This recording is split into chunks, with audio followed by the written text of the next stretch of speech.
Hello everyone, मैं Arun Kumar DN senior secondary school की तरफ से।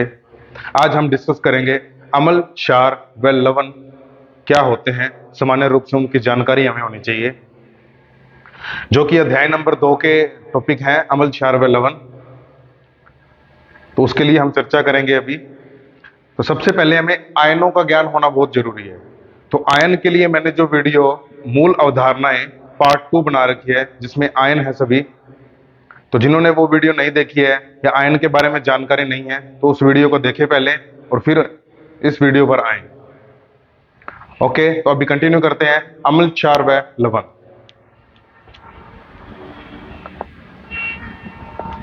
तो देखेंगे अम्ल जो होते हैं, जनरल सी लैंग्वेज में अम्ल उन्हें कहा जाता है जो अपने जलीय विलयन में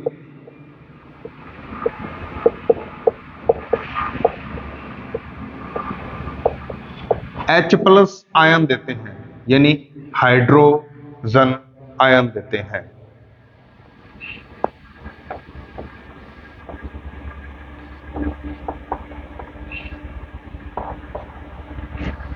तो उसके लिए हम जैसे कि आपके अकॉर्डिंग टू सिलेबस जितने भी अम्ल है हम यहाँ पर लिखेंगे और उन पे विचार करेंगे हम। जैसे कि फर्स्ट नंबर जो है वो है H2SO4। तो देखेंगे आयन के टॉपिक के अनुसार हम देखेंगे कि H2SO4 जो है वो दो प्रकार के आयनों से मिलकर बना है। एक तो है H+ और इसके अंदर दूसरा जो आयन है वो है SO4-2।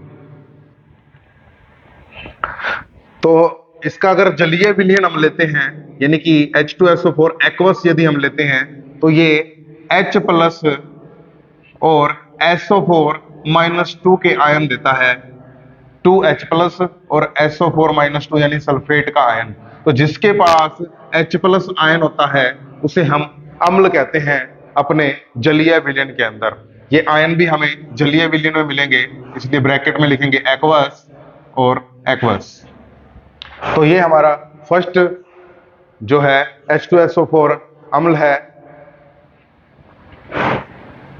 इसका नाम है सल्फ्यूरिक अम्ल।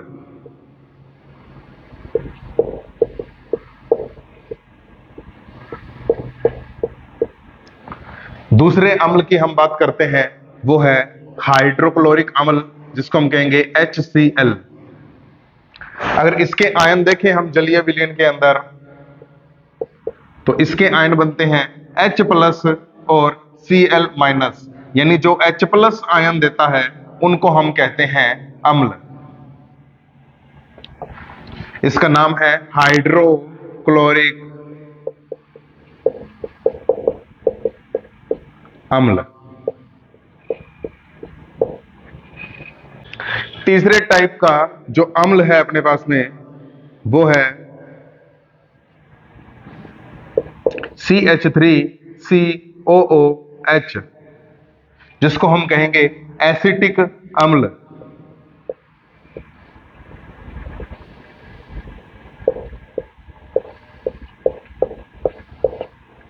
या इसका दूसरा नाम है वो है एथेनोइक अम्ल।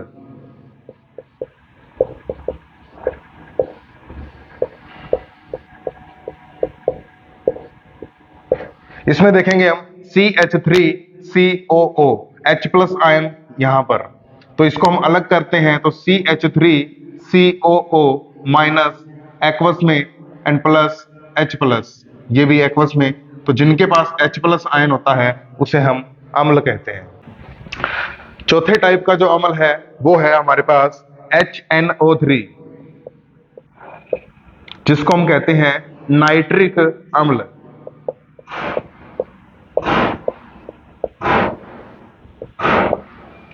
तो ये H+ प्लस NO3- जो कि एक्वस में है, और ये भी एक्वस में है, और ये भी एक्वस में है। तो जिनके पास जलीय विलयन के अंदर H+ आयन है उसको हम अम्ल कहते हैं। तो इनमें देखो H+, H+, H+, H+ ion है, तो ये चार आपके सिलेबस के अकॉर्डिंग अम्ल है। तो क्षार हम उनको कहते हैं जो जलीय विलयन में OH- आयन देता है, जिसको बोलते हैं हाइड्रोक्साइड आयन। जो आयनों की स्टडी के अकॉर्डिंग OH माइनस आयन को हम हाइड्रोक्साइड आयन कहते हैं। तो हम देखेंगे कि धातु, कोई भी धातु ले लेंगे, फॉर एग्जांपल सोडियम है, तो सोडियम यानी धातु है और इसका हाइड्रोक्साइड OH माइनस यानी धातु का हाइड्रोक्साइड जो होता है ये क्षार होता है, यानी कि ये अपने जलीय विलयन में कैसा आयन देगा, ये Na प्लस व OH माइनस आयन देगा, और जो OH माइनस आयन देते हैं इनको हम क्षार कहते हैं। दूसरे टाइप का जो है वो है KOH, पोटेशियम हाइड्रोक्साइड, जिसको हम कहेंगे K प्लस व OH माइनस आयन देता है। जो OH माइनस का आयन देता है उसको हम कहते हैं क्षार। तो जैसे कि देखेंगे ये सोडियम हाइड्रोक्साइड,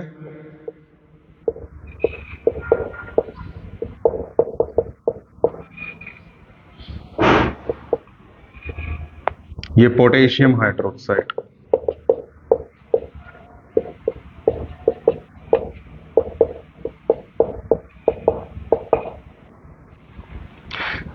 इसके बाद थर्ड नंबर जो है वो है मैग्नीशियम MgOH ट्वाइस, जिसको हम कहते हैं मैग्नीशियम हाइड्रोक्साइड।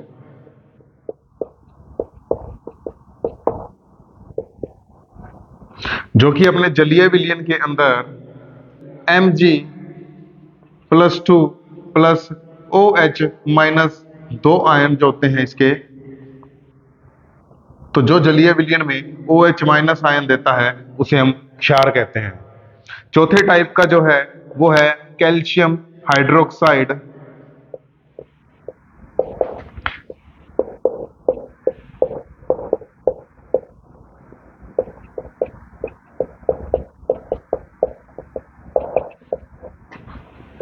इसको हम लिखेंगे Ca+2 और OH माइनस 2 टाइम्स।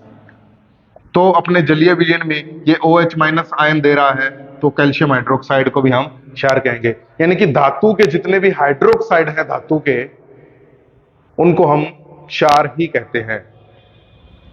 इसी प्रकार पांचवा जो है वो है अमोनियम, लेकिन ये पॉजिटिव का आयन होता है अमोनियम, और इसका जो हाइड्रोक्साइड होता है ये धातु नहीं है लेकिन पॉजिटिव का आयन है, इसको हम कहते हैं अमोनियम हाइड्रोक्साइड।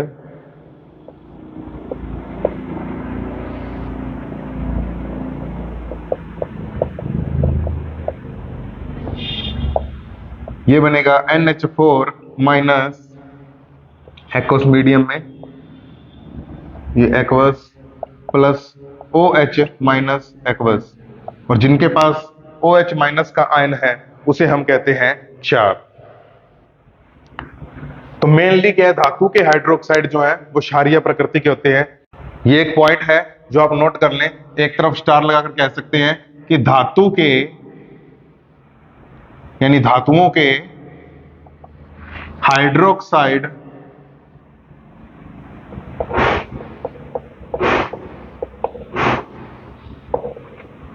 क्षारीय प्रकृति के होते हैं।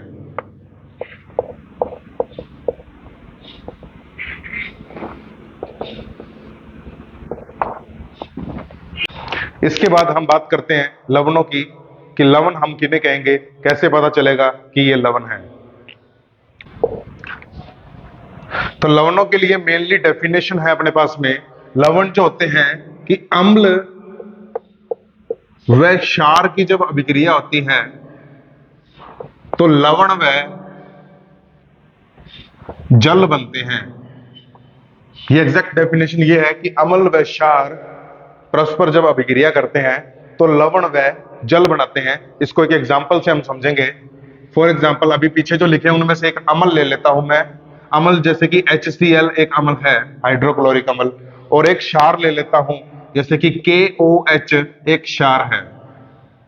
इनकी जब परस्पर अभिक्रिया होती है तो ये जैसे कि धातु पोटेशियम है और ये हाइड्रोजन है, तो पोटेशियम जो है हाइड्रोजन को डिस्प्लेस कर लेता है इसमें से, और ये बना लेता है KCl प्लस में H2O यानी जल बना लेता है। तो ये बन जाता है लवण व जल। तो जो हमारे पास ये प्राप्त हुआ इसको हम लवण कहेंगे। तो लवण की पहचान क्या होगी, इस पे हम बात करेंगे। जैसे हमने क्षार की और अम्लों की पहचान की थी कि H+ देते हैं तो अम्ल है, OH- देते हैं तो क्षार है, वैसे ही लवण की पहचान कैसे करेंगे हम। लवण की देखिए पहचान ऐसे रहेगी कि धातु जितने भी हैं, धातु के आयन जितने भी हैं, देखेंगे सोडियम प्लस का आयन, पोटेशियम प्लस का आयन, मैग्नीशियम प्लस का आयन 2 का, और कैल्शियम +2 का। इस प्रकार धातु के जो आयन हैं और भी हैं, एक बार इन पर अपने विचार करेंगे। जिस प्रकार धातु के जितने भी आयन हैं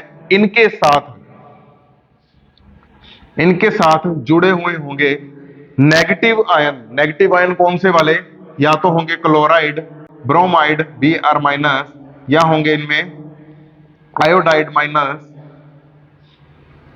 और या होगा इसमें फ्लोराइड, या इसमें कार्बोनेट -2, या इसमें सल्फेट -2, या नाइट्रेट NO3-। तो इस प्रकार नेगेटिव वाले जो आयन हैं, chloride, bromide, iodide, fluoride, carbonate, sulphate, nitrate, ये धातु के साथ जुड़े हुए होंगे। देखेंगे ये वाला जो लवण बना है अपने पास में, तो इसमें देखेंगे K+, यानी धातु का आयन है K+, और Cl-, ये है क्लोराइड, ये वाला क्लोराइड। तो देखेंगे chloride, bromide, iodide, fluoride, carbonate, sulphate, nitrate, इनमें से कोई भी धातु के साथ जुड़ा हो, इनमें से कोई धातु और भी बहुत है, कोई भी धातु के साथ जुड़ा हो तो उसको अपने कहेंगे अपने लवण। और लवण बनते कैसे हैं, अम्ल व क्षार की परस्पर अभिक्रिया से लवण व जल बनते हैं। तो आपको अम्ल, क्षार व लवण के अंदर डिफरेंस पता लग चुका होगा। तो बने रहे इस चैनल के साथ ऐसी ही बेसिक जानकारियां लेने के लिए जो आपको आगे के टॉपिक पढ़ने में आसानी देंगे। तो चैनल को शेयर करें, सब्सक्राइब करें, लाइक करें। जय हिंद।